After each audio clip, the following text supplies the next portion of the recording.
The first picture I want to show you is what I woke up to. This is my wife Carla, and so she's here with me today to support me. But this is what I woke up to. So I knew it was going to be a great day today all of a sudden because all the colors in the mountains, it's hard to see. Here the Alpine, and it's just a wonderful day, so I'm grateful to be here to do that.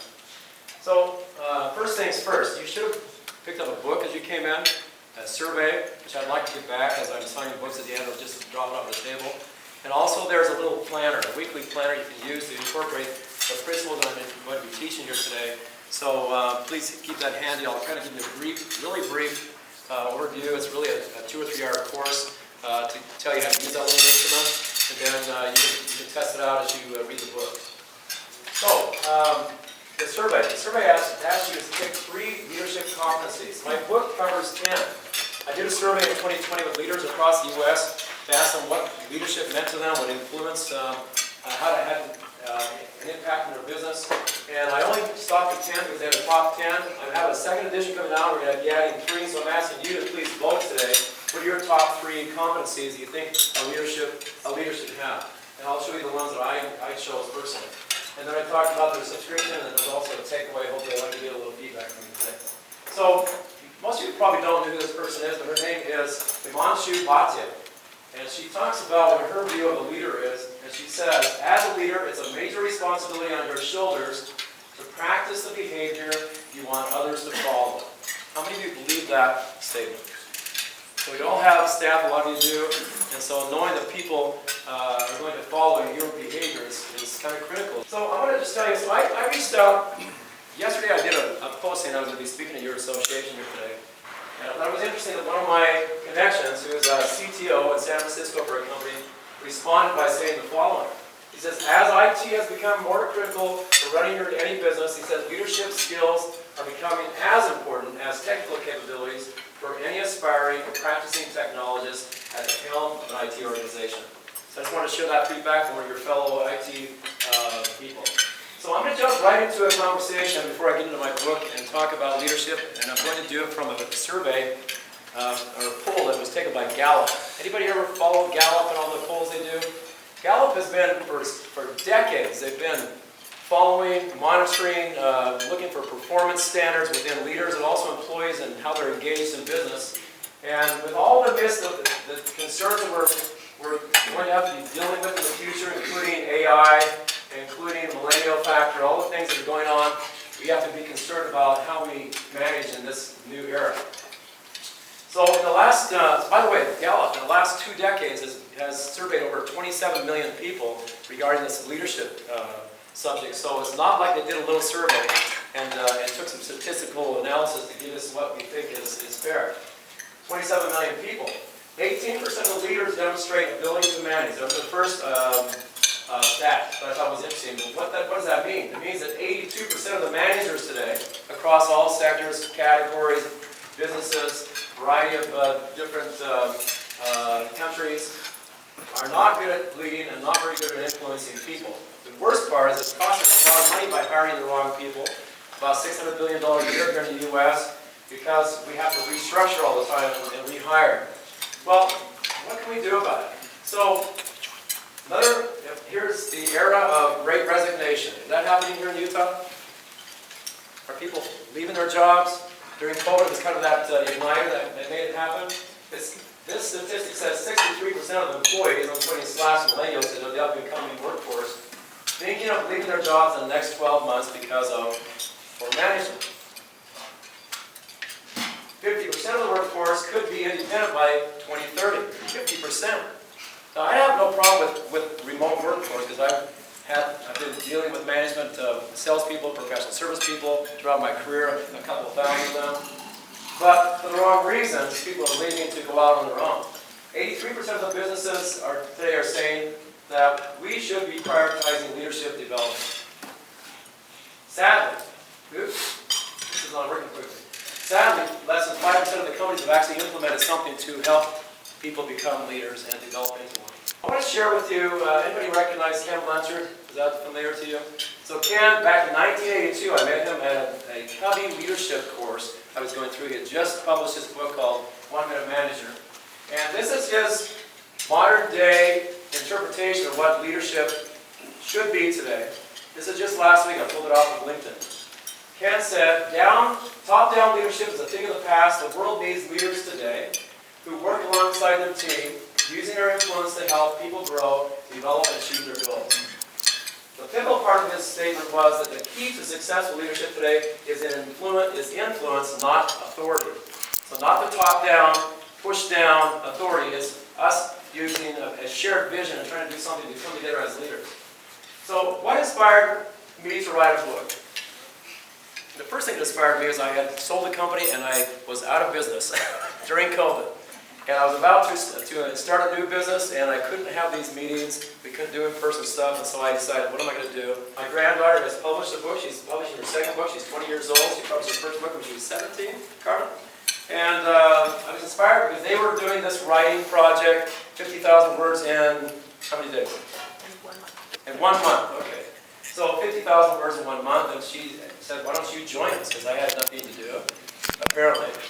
And so I said, okay. Well, I probably wanted to write a book for 15 years and to share my experience about influence. Stephen Covey was a mentor, and but this was the right time, and they ignited this in me to go ahead and start this. I thought COVID would last about 6 months when I first considered this. That's what I thought. They said by summertime it would be gone.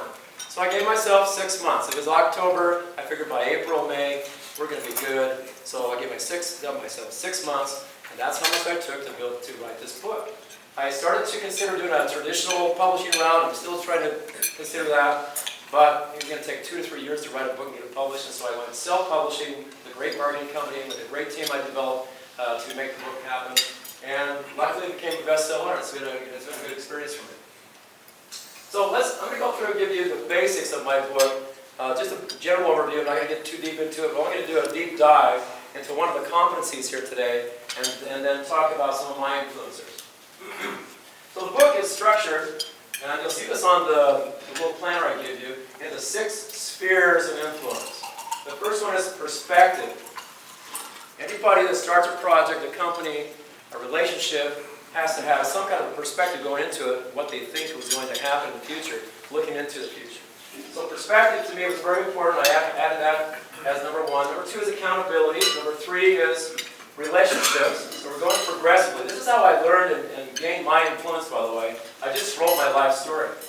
Next is leadership. Next is opportunity. And what I call the epitome of influence, which is strategic influence.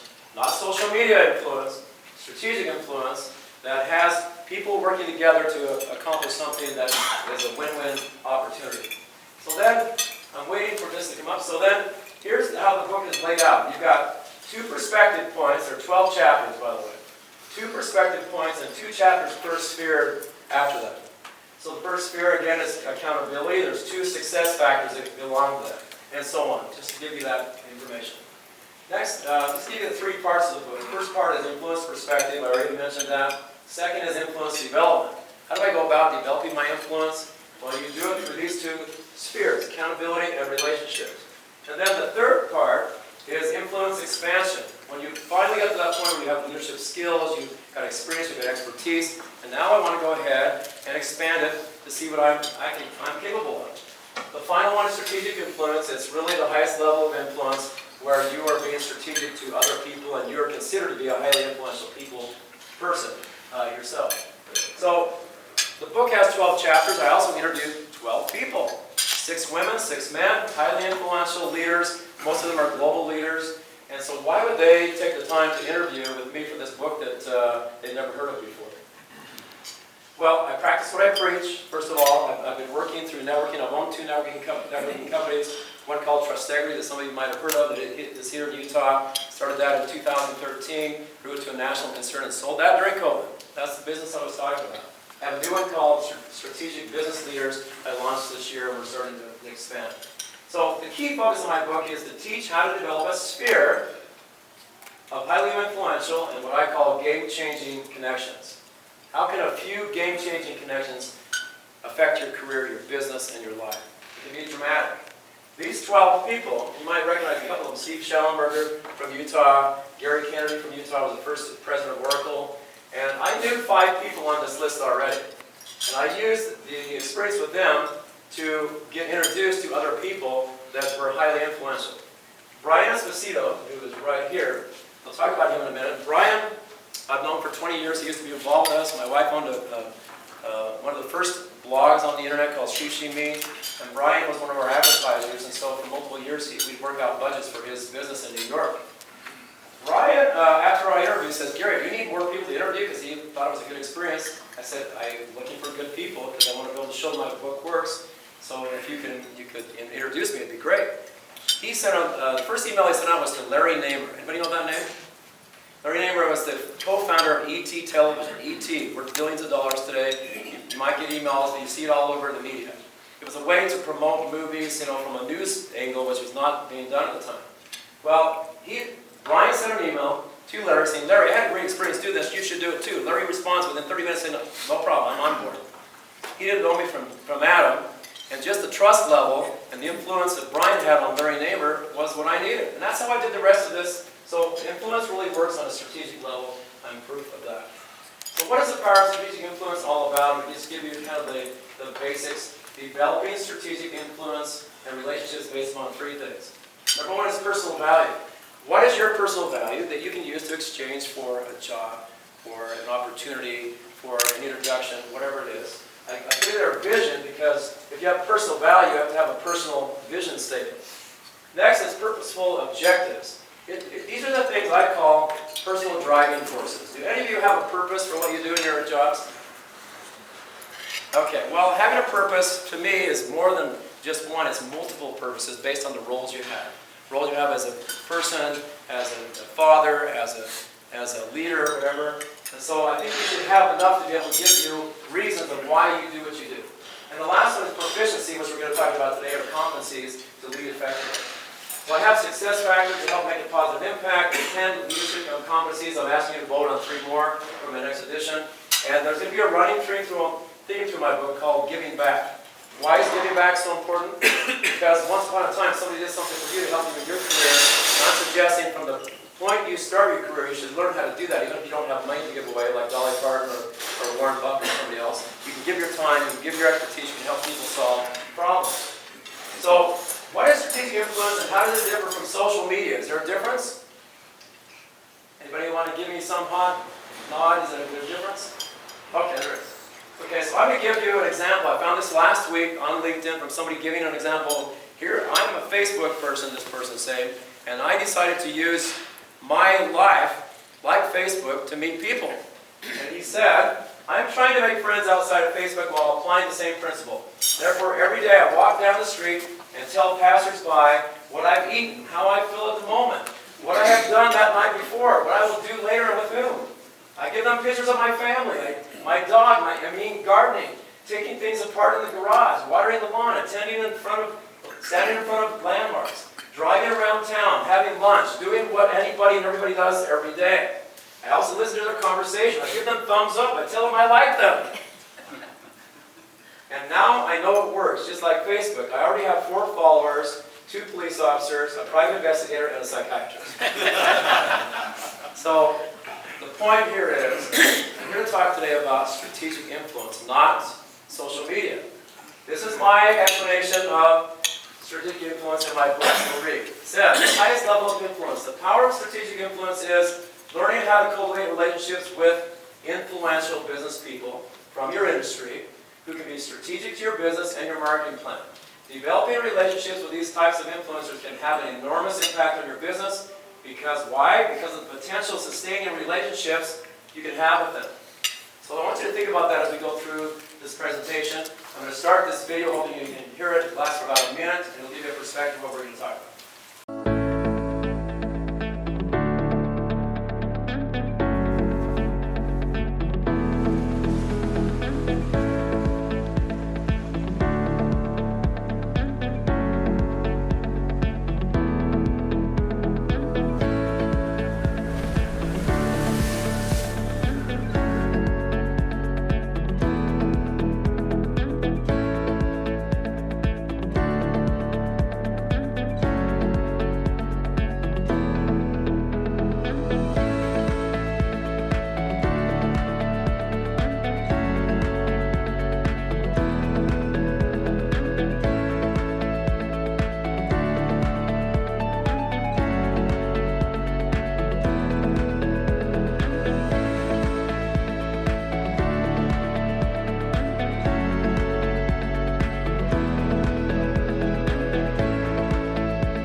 first question I asked each of these CEOs when we got into our interview, and I've just interviewed David Meltzer, David Meltzer from Lee Steinberg Sports Agency, that was the inspiration behind Jerry Maguire. Jerry Maguire, thank you. Exactly. And I'm interviewing the president of UPS in the next few weeks. I'm flying to Atlanta to do that. This principle works. I use it every day of my life, and these people that don't know me from Adam, and I'm having some great experiences getting to know them.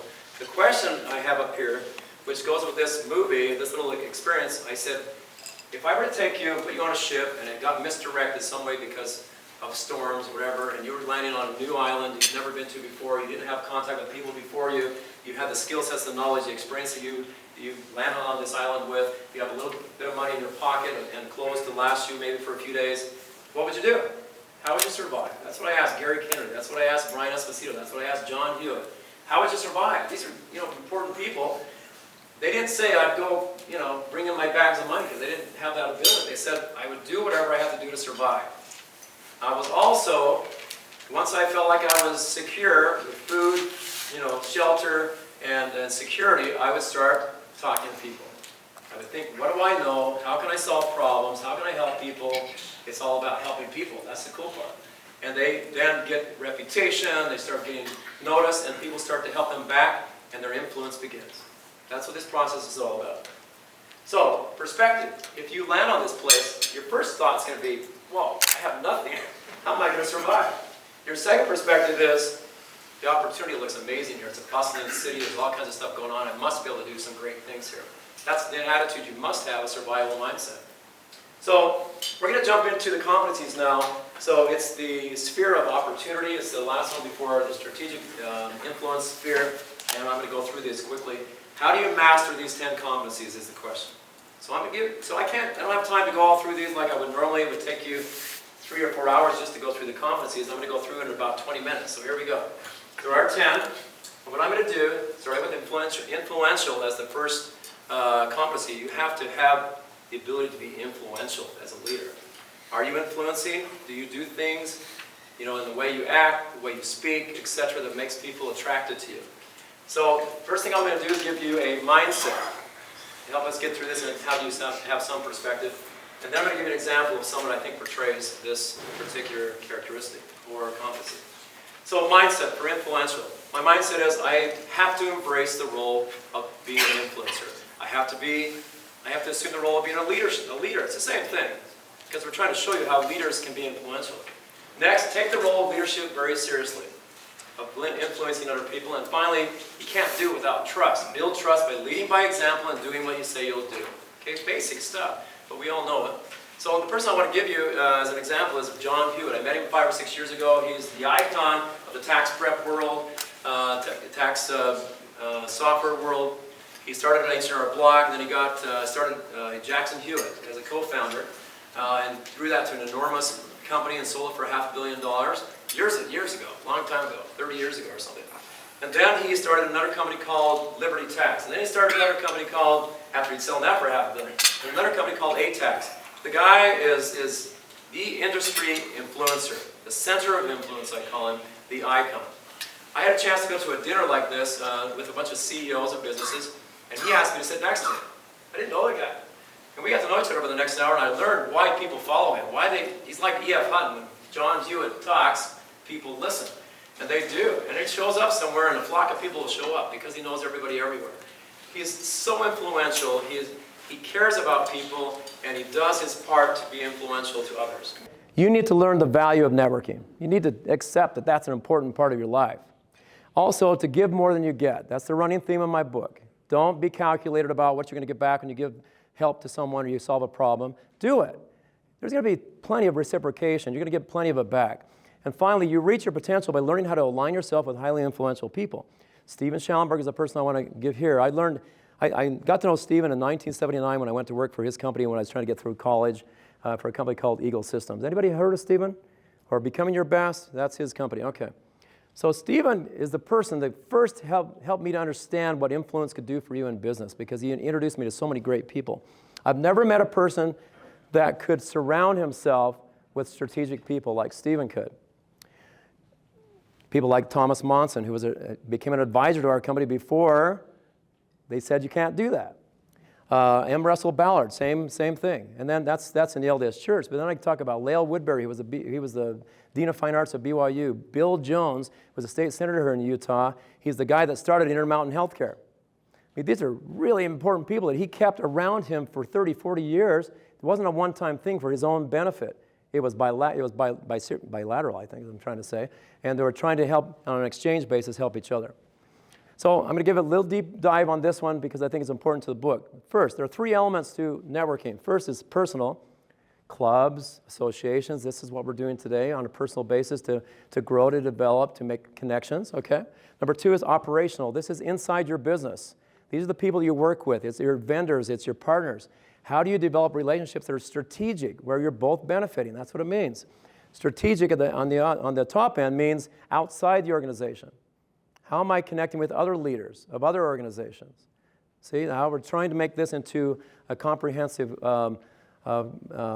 sphere of influence. So then the question, back to that little video we watched, it's the important one. How do I identify and gain the attention of the right kind of influential people who can help me succeed? How do I do that? So I'm going to give you a little formula today, the quick version, but there are 3 things I do. This is my LinkedIn profile. You're welcome to connect with me. So the first one is to be intentional. Every day I'm making connections, every single day. I don't take hours to do it, I take minutes to do it, and I invite people to connect with me. I've already created a profile of who I'm looking for, so I'm being intentional about who I'm trying to connect with, number 1. Number 2 is to identify and narrow the connections within that big, broad list of people you're connecting with who could do more than just be a connection. So that you have common goals with these kind of people. You have strategic goals. So if you can figure that out, and it's going to kind of float to the top. Someone will reach out to you, you'll reach out to them and say, wow, you have interesting background. Looks like we're going the same direction. Maybe we ought to get together and talk. That's the beginning of a relationship. And then finally, it turns into a relationship because you're building trust by doing what? By giving, number 1, solving problems, and nurturing the relationship. Okay, so I'm going to give a little more sophisticated here. So this is a set of quadrants that I created to help you figure out how to plot the people you're making connections with. And it works really well. So there are 4 quadrants. Q1, so you have influence going this way, very low to high, and level of relationship going that way, low to high. So the first one, you can have friends, but if it's just a friend, that's fine. But if you're trying to use this person that's in this category, low influence and low relationship, you're not going to get very far with them. So you can discount that quadrant. And maybe it's just somebody you want to be connected to, that's fine. The second one, I say use caution. This one you can develop a very good relationship with, but they have low influence, and so they're probably not going to help you get to the quadrant we want to be in, which is Q4, which allows you to be associated with highly influential people that are strategic. Not just for the fun of it, celebrity people, so you can say and do selfies. It means people that can actually help you open new doors and do things for you couldn't do for yourself. Q3 is where we want to be. These are people that have a lot of influence, and we have to figure out how to make a connection. So all these people I've been talking and showing you are people I didn't know have any relationship with. I got a warm introduction from somebody else that knew them, that trusted me. That's how it works. And then you end up in this quadrant. So then you start making connections, and you start plotting these on this little matrix here, and it allows you to kind of see, where I should put my priorities when it comes to business. I'm talking about business, not social, but business, okay? So let's continue. So the next competency is vision sharing. Imagine having a leader that doesn't share their vision. It's all top down, and you really kind of find out after the fact. Well, that's just not possible in my view. So I think you need to commit to this being something you want to master. And what does it mean to share a vision? It means to envision the end result, create the shared vision with the team, and to allow what? Feedback and buy-in. So if you don't do that, if it's top down, here's what we're doing, go out and do it, and nobody has buy-in, that's why we've got 63% saying they're going to leave their jobs in the next year because they don't ever get included. Their opinions and their knowledge don't seem to matter to the company, so I'm out of here. So that's important for you to learn that. So Stephen Covey is my perfect example for this because, oh my goodness, I knew Stephen from 1979 to 1989 really, really well because he was an advisor to Steven Schellenberger. Stephen Covey was a visionary. That's really the name I put for him. He wrote a book called 7 Habits. Before that, he wrote a book called Spiritual Roots of Human Relations. He wrote a lot of books, but anybody have that book called Spiritual Roots? Buy it and compare it to 7 Habits. One is non-secular, the other is secular, and you'll see that there's a lot of comparisons in it because that was the way he thought about people in any regard he was working. His habit to begin with the end in mind was what really, every time I go somewhere that knows Covey, that's a habit that always shows up. We have to think of the future. Where do we want to be? How are we going to get there, etc. So I'm going to go to the next competency. Again, not a lot of time to go through these. Relationship builder. Become a master at building relationships. How do you do that? To have a plan. So I'll give you a plan in here. There's 4 steps. I love nautical terms. You can already see that with all the ships and the water and the ocean and stuff. We owned a house that was near the ocean for 12 years. We loved it. But there's a plan in there that tells you step by step how to go about building meaningful relationships. And I just tell you at the end, relationships are formed by connecting with people and are solidified when you are solving problems. I'm going to keep saying this, and creating opportunities together. Otherwise, it's not cohesive, and it's not integrated, and it's not strategic. Person I want to share, I already told you about Brian Esposito. Never seen a person that could connect with so many great people outside of his business. And that's actually where he gets his business, because Brian gets paid for being a problem solver worldwide. He's connected to companies all over the place. They bring him in because he's resourceful, because he knows people, because he knows how to get things done. He's amazing that way. Okay, let's go to competency number 5. And that's strategic thinking and planning. So strategic thinking and planning is basically just long-term planning. That's all we're talking about. Where are we now? Where do we want to be? And how do we get there? If you don't have that going through your mind on a regular basis, then you're not planning properly. And then focus on solving problems. I'm going to keep saying that, which is in turn will help you provide insights into new opportunities. And I want to tell you about Anu Shukla. I introduced you to her. She was a person I interviewed with 20 years ago. And for a company that I found out after I didn't take the job as a VP of sales, she sold 12 months later for $400 million. She is the person that builds a company and builds it and sells it before it ever becomes public. She's that kind of person she is. She's done it multiple times. I was interviewing her for this book. I said, I knew it's so amazing that you sold that after we met for $400 million. And she says, well, Gary, I've done that many times. I said, you have? She's phenomenal. And she is what I call a strategic innovator. She's now CEO of a company called Botco.ai that I think also sold for about $500 million recently. She is just amazing. She's a marketing person. She's the CMO you'd ever want in your company because of the way she thinks. So let's go to number 6, integrity focused. I think that goes without saying in business. How do you have leadership? How do you have any kind of reputation unless there's integrity involved? It's about doing the right thing when you're not being looked at, or even when the choice is really hard, okay? So Gary Kennedy, anybody know who Gary Kennedy is? Some of you do. So Gary Kennedy was the first president of Oracle. He left a really, really good job at Intel to start this startup called Oracle with Larry Ellison. And there's a reason why he did it, and I'm going to explain it because I call him a difference maker. And he's going to be speaking next month. We have a tour with my book that's going to kick off in Salt Lake City. Gary and Stephen Schellenberg are going to be there, plus some local leaders. So Gary, I was asking him when I was interviewing him, tell me about your roles that you had. Why did you choose them? What does leadership mean to you? He says, well, for me, he told me, Gary to Gary, he says, before I take a job, before I take an assignment, before I get involved with a charity, I always step back and I ask the hard question. Can I make a difference if I got involved in this? If I get involved, will I make a difference? And it could be exciting, it could be good money, it could be good reputation building kind of thing, but the question is, can I make a difference? That is true integrity, because he won't take it unless he really feels like he can. So let's go on to creative thinking again. So creative thinking, wow, you can hire people to be creative for you, but if you don't have some level of the ability to share that you have a vision, doing things that have never been done before, accomplishing things, solving problems that have never been solved before, then I think you're missing out big time as a leader, and this is one of those 10 that were given to me through the survey. So mindset is think creatively, be focused on, so that your idea has a strategic purpose, and most importantly, because it benefits all involved. So Glo Gordon is my example here. I interviewed her. She was introduced to me by another person from the Bay Area who was introduced to me. So it took 3 levels to get to her. And the second 2 people didn't know me, but they bought into it because of the first person, and the third person because of the second person.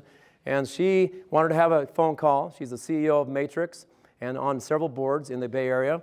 And she was also the worldwide sales group VP of Oracle at one point. Whoa. I mean, that's pretty big stuff. So, in charge of billions and billions of dollars. I don't know how much, about 100 or 200 billion.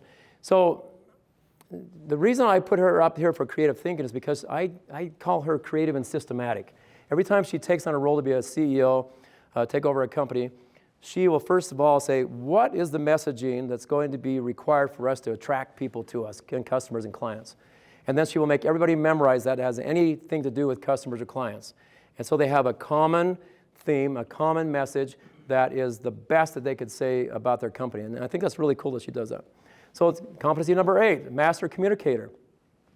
So quickly, it's the use of communication in a way that allows you to create trust, credibility, build relationships by inspiring, number 1, by being clear about what you communicate about and collaborating so that people know that they are involved in the process. So Tom Ziglar, does that name sound familiar to anybody? Anybody heard of the name Ziglar before? Who else was called Ziglar? Who? Zig. Tom, so Zig Ziglar, thank you. That was his father. So Tom's been running the business way before his dad ever died. His dad, I think, died in 2009, the same time my father passed away. He's a fabulous CEO. Like his father, if you ask him a question, it's like he has scripted it and reads it out of a book because it just comes out so eloquently. I mean, I'm just amazed at how he could speak. I asked him, I said, what was it like to be the son of Zig Ziglar? And Tom told me, he says, well, I worked in the business a lot. I didn't get to go out as much as I would like to, but I did go. He says, but the thing I learned about my dad is that he had to have purpose and meaning in what he did. He says, even if he was giving us a presentation he'd given hundreds of times before, Zig Ziglar, his dad, would spend days preparing for that presentation because he wanted people to know that the presentation was about them, that it was purposefully, created and personalized for that particular audience. And at the end of it, he would believe in God, Zig did. He says, I just want to know I was good with God in what I said. I don't care about the applause. I didn't care about the accolades. I don't care about any of those things. He wanted to make sure he was good in the eyes of somebody he respected. I thought that was really cool. And Tom's the same way. So here's his dad, wonderful man. He's taught over 1,000 of my salespeople in the past. And here's me. I'm a lot younger in the lower right corner. So amazing opportunity to meet Zig Ziglar back when I was young and I was learning what influence was all about. So number 9, be adaptable. If you're in IT and high tech, you say be agile. Okay, but I'm going to use adaptable and I'll just make them combined here today so that you understand it's about doing what's necessary when circumstances show up so that you can get the job resolved. So this means you're willing and able to make change and adapt quickly when necessary. In IT, do you ever have to do that? Things ever pop up you didn't expect? Ever have problems? People call you because they're having an emergency of some sort? This is adaptability. It's really critical, I think, for leadership to know how to do that. I think this is probably one of the best groups I've ever spoken to that understands that concept, what I'm talking about. So Kimberly Carney. Kimberly Carney I was introduced to by Brian Esposito as well.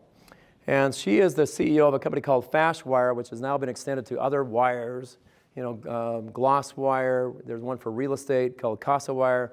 And she started in high tech like I did in sales and had this concept about how do you bring, with technology, consumers or clients together with the designers, with the manufacturers. How do you get constant feedback, not just through those groups that you have out there that you get together and talk about it. So she didn't get much attention at the beginning. It took her 7 or 8 years, but she stuck at it, even through the setbacks she had. She kept trying, and one day somebody finally offered her some money so she could get the company going, and she's been fabulously successful. I interviewed her 2 years ago. It was just kind of at the beginning of it. Now she's really off the charts. She's doing really well. So the last one is positive outlook, and I'll just tell you, so have a 360 degree of positive outlook. When problems arise, you should ask yourself, what's the opportunity here? You have a problem. You stop, assess the situation, and say, maybe it could be better. I was taught this principle by a guy named Lee. Remember Lee Harrington, who was a contractor for a house we built. They were putting these really amazing steps in our front house, and they turned out really bad, didn't they? I mean, just horribly bad. And so I went to Lee, and I said, Lee, this is not going to work. This is the presentation of our house, man. You have to fix this. He said, Gary, whenever I have a problem, there's always an opportunity. I've never forgotten it. I mean, it was really cool. So he said, it's an old I went to Spain on a mission for the LDS Church. I wanted an old world country, Spanish-style home. That's what I wanted. And I wanted it to look authentic, and the steps needed to look authentic. Well, he said, we're going to put stone on it. That would fit in. And he did. We used slate, and it was amazing how attractive it was afterward. So the person I want to just tell you quickly is Crystal Beaumont. She's the CEO of Talend, the most positive and generous and proactive person I've ever talked to. I've not met her in person. We just had a conversation over the phone like Glow. She wanted to have a conversation. Then we did the interview. But she told me some things about herself, and it's in the book. You'll enjoy her story. When she was 15 years old, her mother, who had several children from different relationships, 15 years old, she's working for a neighbor to bring in some money. They had a piece of land with a trailer. And her mom came up to her one morning and said, I'm taking your other siblings and I'm leaving. So you should be fine. You're working for this woman. You can get some money, and I'll check in on you. I don't think she ever got back with her mother. Not from the way she told me in the interview. But for the next 2 years, the woman she was cleaning for took her in. She didn't actually adopt her, but she took her in. And the story is heart-rendering. If you listen, if you read this.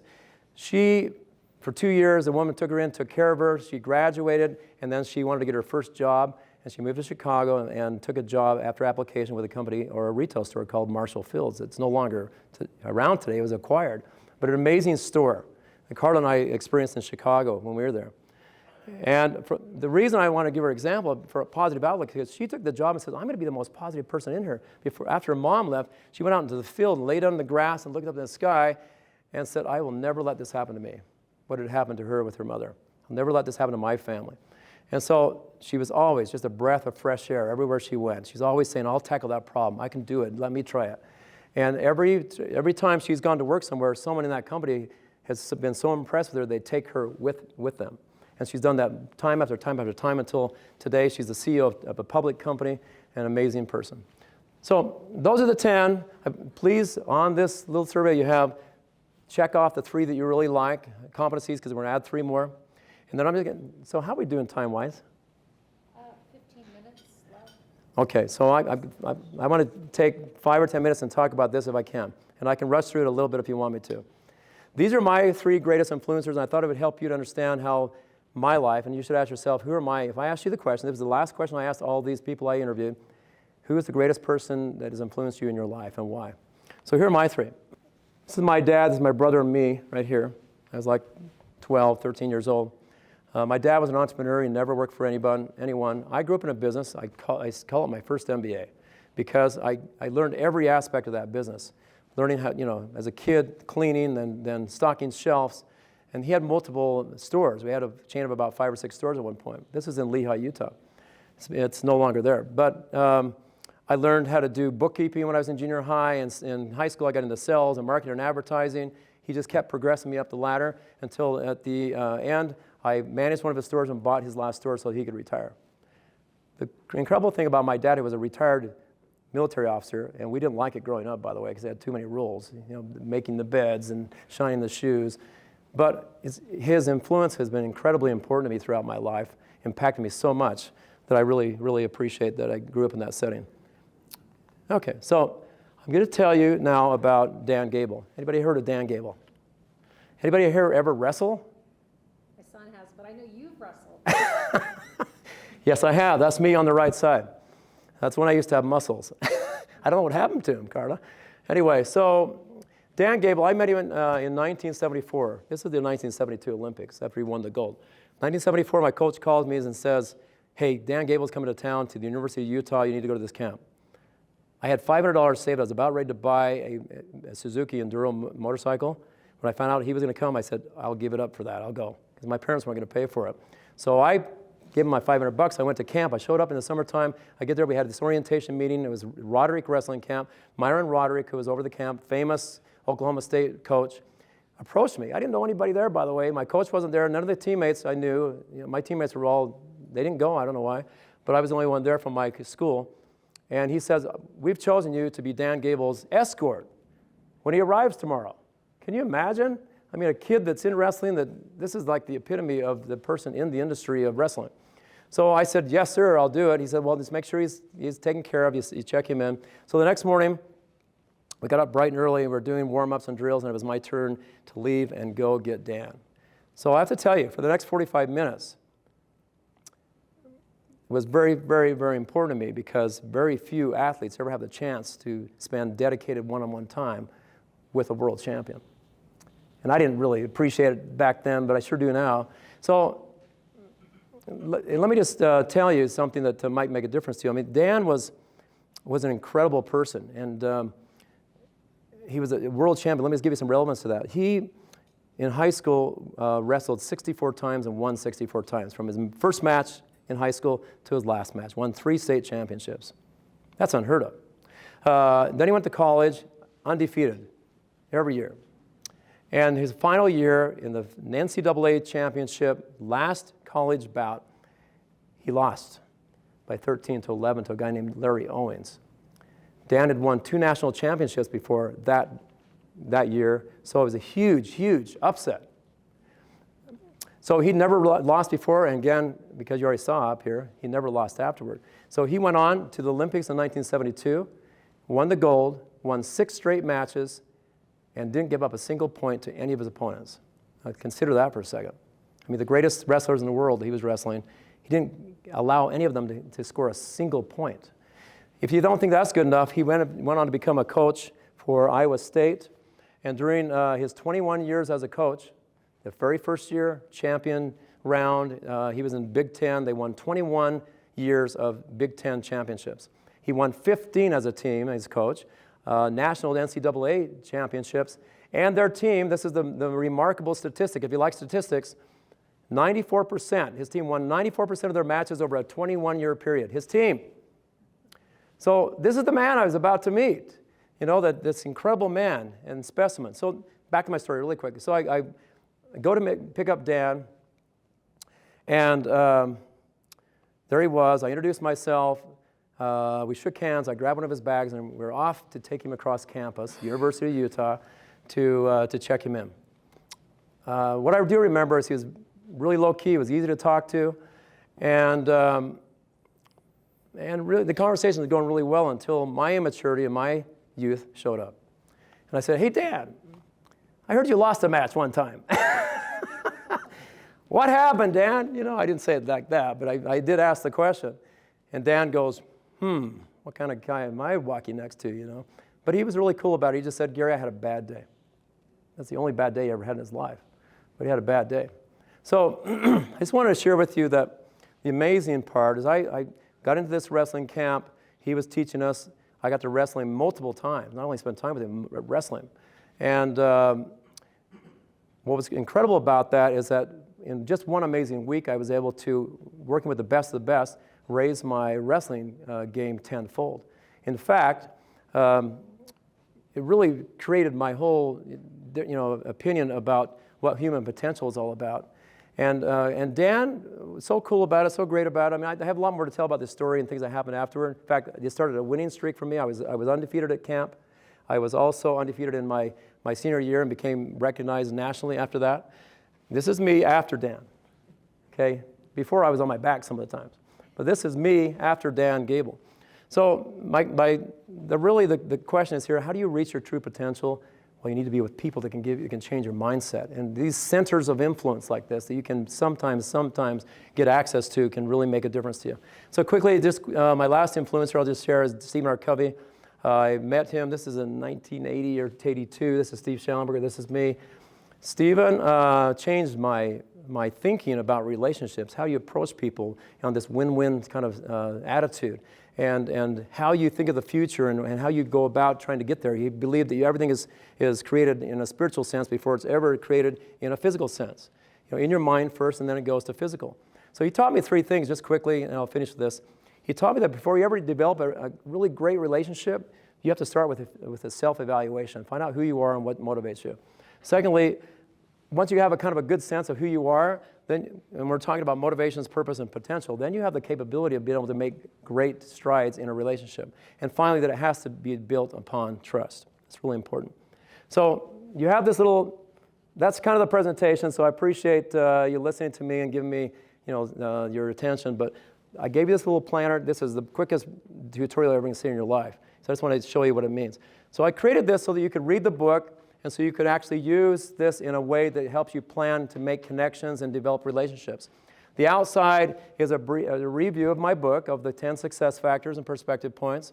Also, at the end of each chapter, there is a summary of highlights or takeaways I thought from each chapter. I selected what I thought was the best highlight from each chapter. That's why that's on there. On the inside, you have, on the left side, this is your, what I call personal strategic influence map at a glance. So your personal vision statement, why do you do what you do for people? What do you care about in life? What's going to motivate you? What are your purposes? These are my 7. You need to come up with your own. And then down here, your goals for how you're going to connect with people, especially highly influential people. Over on the right is actually the plan. So the first one at the top says introductions given and received. I'm suggesting that you make it an effort to get introduced or introduce someone else once a week. That's it. Once a week, either get introduced or introduce someone else. The second area in the middle is about COI, Centers of Influence. Dan Gables, the Zig Ziglars of the world, the John Hewitts of the world. Think of the Elon Musk. That's the guy that I want to meet. Okay, I figured out a way to meet him yet, but that's on my target list. How do you do that? When you do that, you better have a good plan for the first contact because it better be a good experience or you'll never see this person again. And you have to offer value. Do not go in there asking for things. You go in there to offer value. How do I give you something that makes something of use to you? And then down here, Benjamin Franklin. Anybody ever read Franklin's biography and all that stuff? He was really huge on self-improvement. I don't know if y'all knew that. He had a list of 13 virtues. And every week he would practice one of those virtues. At the end of the 13, you'd start all over again. How many times does 13 go into 52? 4 times. I'm not going to make it. We all use calculators now. 4 times. So I'm doing the same thing. That's why I'm adding 3 more to my next edition. So every week you can focus on one of these leadership competencies. Okay. Well, anyway, folks, and I also teach how to make introductions with highly influential people. So my last parting thought is, some leaders believe that authority and position are the same as influence. Think about that. That their title will command performance and motivate employees to automatically trust and follow them. Is that true? So my answer to that is becoming influential is a position that others bestow upon you. Let that sit in for a second. You cannot proclaim yourself to be influential. You only become influential by establishing trust over a long period of time, and you establish trust by helping others solve their problems. The title of influencer must be earned. So thank you very much. Nice to be here with you today. Thank you for letting me come. Thank you, Margaret. Yep.